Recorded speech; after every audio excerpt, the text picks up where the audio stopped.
যিসকল 8, 9, 10 আৰু 12 পাছ তেওঁলোকে JJM বা জল জীৱন মিছন ইয়াৰ আণ্ডাৰত আপোনালোকে অনলাইন এপ্লাই কৰিব পাৰে আৰু আপোনালোকে 20,000 বা 30,000 টকা দৰমহা লাভ কৰিব। আজি এই ভিডিঅ'ত মই আপোনালোকক কেনেকৈ আপোনালোকে JJM বা জল জীৱন মিছন যোজনাত আপোনালোকৰ যে জব তাৰ কাৰণে এপ্লাই কৰিব কি ডকুমেণ্টছ লাগিব ভিডিঅ'টো প্ৰথমবাৰ শেষলৈকে চাব যাতে আপোনালোকৰ কোনো ধৰণৰ মিষ্টেক নহয়। ভিডিঅ'টো শেষত মই আপোনালোকক জনাই দিম যে JJM বা জল জীৱন মিছন যোজনাৰ আণ্ডাৰত আপোনালোকে কেনেকৈ চাকৰি লাভ কৰিব। আপোনালোকৰ যি এই এপ্লিকেশ্যন ফৰ্ম আপোনালোকে যদি ছাবমিট কৰে আপোনালোকে চাকৰি লাভ কৰিব নে নকৰে সকলো এই ভিডিঅ'টো শেষত আপোনালোকক মই জনাই দিম। তো ভিডিঅ'টো প্ৰথমবাৰ শেষলৈকে আপোনালোকে চাব। এপ্লাই কৰিবৰ কাৰণে আপোনালোকে এই পেজত আহিব। ইয়াৰ ডাইৰেক্ট লিংক মই ডেছক্ৰিপশ্যন দি দিম, ডেছক্ৰিপশ্যন কৰি আপোনালোকে আহি পাৰিব। নেম অফ দ্য ইণ্ডিভিজুৱেলত আপোনাৰ ফুল নেম ইয়াত এণ্টাৰ কৰিব। পিকচাৰ অফ দ্য ইণ্ডিভিজুৱেলত আপোনালোকে এখন পাছপোৰ্ট চাইজ ফটো ইয়াতে আপোনালোকে আপলোড কৰিব লাগিব। ফটো আপলোড কৰিবৰ কাৰণে আপোনালোকে ফাইল চুজ কৰিব, তাৰপিছত ক্লিক হেয়াৰ টু আপলোড ইয়াত ক্লিক কৰিব। চ' আপোনালোকৰ ফটো ছাকচেছফুলি আপলোড হৈ যাব। তাৰপিছত ইয়াত আপোনালোকে জেণ্ডাৰ ছিলেক্ট কৰিব লাগিব।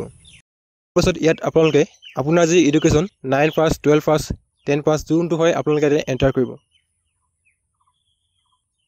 তাৰপিছত ইয়াত আপোনাৰ এড্ৰেছ এণ্টাৰ কৰিব লাগিব। চ' আপোনালোকৰ ফুল এড্ৰেছটো আপোনালোকে এড্ৰেছ কলমত এণ্টাৰ কৰিব। তাৰপিছত আপোনালোকৰ চিটি বা টাউনৰ নেম ইয়াত এণ্টাৰ কৰি ইয়াত আপোনালোকে ষ্টেট আছাম ছিলেক্ট কৰিব। তাৰপিছত ইয়াত আপোনালোকৰ লিষ্টৰ পৰা ডিষ্ট্ৰিক্টখন চুজ কৰি ল'ব। কণ্টেক্ট ডিটেইলছত আপোনালোকে আপোনালোকৰ এটা এক্টিভ মোবাইল নম্বৰ আৰু এটা এক্টিভ ইমেইল আইডি ইয়াত এণ্টাৰ কৰিব লাগিব। তাৰপিছত আপোনালোকে চেণ্ড OTP ক্লিক কৰিব। আপোনালোকৰ মোবাইল নম্বৰ আৰু ইমেইল আইডিত OTP পঠাব। তো ইয়াত আপোনালোকে OTP এণ্টাৰ কৰি ভেৰিফাই OTP ক্লিক কৰিব। Are you presently employed in the water related ছেক্টৰত ইয়াত আপোনালোকে ন' ছিলেক্ট কৰিব। যদি আপোনালোকৰ ৱাটাৰ ছেক্টৰত এক্সপিৰিয়েঞ্চ আছে ইয়াত আপোনালোকে মেনশ্যন কৰিব পাৰে। যদি আপোনালোকৰ ৱাটাৰ ছেক্টৰত এক্সপিৰিয়েঞ্চ নাই ইয়াত আপোনালোকে 0 এণ্টাৰ কৰিব। এৰিয়া অফ এক্সপাৰ্টিছত আপোনালোকে যোনবোৰ এৰিয়াত এক্সপাৰ্ট হয় সেইবোৰ আপোনালোকে ইয়াত ছিলেক্ট কৰিব লাগিব। যদি আপোনালোকৰ ড্ৰিংকিং ৱাটাৰত এক্সপাৰ্ট হয় ড্ৰিংকিং ৱাটাৰ ছিলেক্ট কৰিব। ৱাটাৰ কোৱালিটিত যদি আপোনালোকৰ এক্সপাৰ্ট হয় ৱাটাৰ কোৱালিটিত, ৱাটাৰ ৰিচোৰ্চ মেনেজমেণ্টত যদি আপোনালোকৰ এক্সপাৰ্ট আছে ইয়াত আপোনালোকে ৱাটাৰ ৰিচোৰ্চ মেনেজমেণ্ট, কমিউনিটি মেনেজমেণ্টত যদি আপোনালোকৰ এক্সপাৰ্ট আছে ইয়াত আপোনালোকে কমিউনিটি মেনেজমেণ্ট ছিলেক্ট কৰিব। যদি আপোনালোকৰ এৱাৰনেছ জেনেৰেশ্যনত এক্সপাৰ্ট আছে ইয়াত আপোনালোকে এৱাৰনেছ জেনেৰেশ্যন ছিলেক্ট কৰিব পাৰে। ইনফৰমেশ্যন টেকন'লজিত যদি আপোনালোকৰ এক্সপাৰ্টিছ আছে আপোনালোকে ইনফৰমেশ্যন টেকন'লজি ছিলেক্ট কৰিব পাৰে। এনেকৈ আপোনালোকে যোনবোৰ ছেক্টৰত আপোনাৰ এক্সপিৰিয়েঞ্চ আছে ইয়াত আপোনালোকে ছিলেক্ট কৰি ল'ব পাৰে। যদি আপোনালোকৰ আন কিবাত এক্সপাৰ্ট আছে ইয়াত আপোনালোকে আদাৰ ছিলেক্ট কৰিব। Which district state in India are you active in ইয়াত আপোনালোকে ষ্টেটত আছাম ছিলেক্ট কৰিব। তাৰপিছত ইয়াত আপোনালোকে যোনকেইখন ডিষ্ট্ৰিক্টত এক্টিভ আছে ইয়াতে আপোনালোকে ডিষ্ট্ৰিক্ট ছিলেক্ট কৰিব পাৰে। যদি আপোনালোকে আপোনাৰ ডিষ্ট্ৰিক্টত এক্টিভ আছে ইয়াত আপোনালোকে নিজৰ ডিষ্ট্ৰিক্টখন ছিলেক্ট কৰি ল'ব। যদি আপোনালোকে গোটেইবোৰ ডিষ্ট্ৰিক্ট ছিলেক্ট কৰিব বিচাৰে ইয়াত আপোনালোকে ছিলেক্ট অনত ক্লিক কৰিব। তাৰপিছত আপোনালোকৰ ইয়াত আপোনালোকে যিকেইটা ছেক্টৰত এক্সপাৰ্ট হয় ইয়াত আপোনালোকৰ ডেছক্ৰাইব কৰিব কাৰণে আহিব। তো ইয়াত আপোনালোকে 100 ৱৰ্ডৰ ভিতৰত আপোনাৰ যোনটো ছেক্টৰত এক্সপাৰ্ট আছে ইয়াত আপোনালোকে ডেছক্ৰাইব কৰিব। তাৰপিছত যদি আপোনালোকৰ ব্লগ ৱেবছাইট আছে ইয়াত আপোনালোকে ব্লগৰ ৱেবছাইটৰ লিংক পুট কৰিব পাৰে।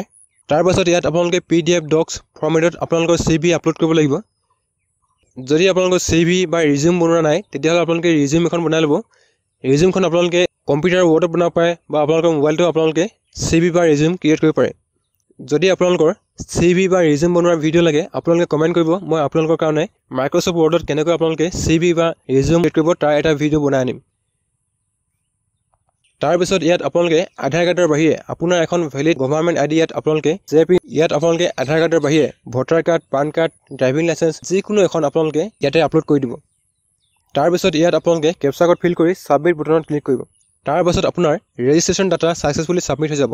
এনেকৈ আপোনালোকে JJMত আপোনাৰ যি ৰেজিষ্ট্ৰেশ্যন ডাটা আপোনালোকে ছাবমিট কৰিব পাৰে। এটা কথা কৈ থওঁ, আপোনালোকৰ JJM বা জল জীৱন মিছনত কোনো ধৰণৰ পোষ্টৰ কাৰণে এপ্লাই হোৱা নাই। ইয়াত আপোনালোকৰ ডাটা কালেকশ্যনৰ কাৰণেহে আপোনালোকৰ এই ৰেজিষ্ট্ৰেশ্যন ফৰ্মখন আপোনালোকে ফিল আপ কৰিব লাগে। এই ফৰ্মখন ছাবমিট কৰাৰ পিছত আপোনালোকে কোনো ধৰণৰ ৱাটাৰ ছেক্টৰত জব বা চাকৰি লাভ নকৰে। আপোনালোকৰ যি ৰেজিষ্ট্ৰেশ্যন ডাটা এইবোৰ আপোনালোকক মাত্ৰ ডাটা কালেক্ট কৰিবৰ কাৰণে আপোনালোকক ভৰাবলৈ দিছে। তো আপোনালোকে কোনো ধৰণৰ চাকৰি পাম বা জব পাম বুলি আপোনালোকে এপ্লাই কৰি লাভ নাই। যদি আপোনালোকে আপোনাৰ ডাটা শ্বেয়াৰ কৰিব বিচাৰে তেতিয়াহ'লে আপোনালোকে ইয়াত ৰেজিষ্ট্ৰেশ্যন কৰি আপোনালোকে নিজৰ ডাটা শ্বেয়াৰ কৰিব পাৰে। ভিডিঅ'টো প্ৰথমবাৰ শেষলৈকে চোৱাৰ কাৰণে ধন্যবাদ। যদি আপোনালোকে আমাৰ চেনেলত নতুনকৈ আছে চেনেলটো ছাবস্ক্ৰাইব কৰি ভিডিঅ'টো লাইক কৰিব যাতে এনেধৰণৰ লাগতিয়াল আৰু আমোদজনক তথ্যৰ ভিডিঅ' পাবৰ কাৰণে মিছ নহয়।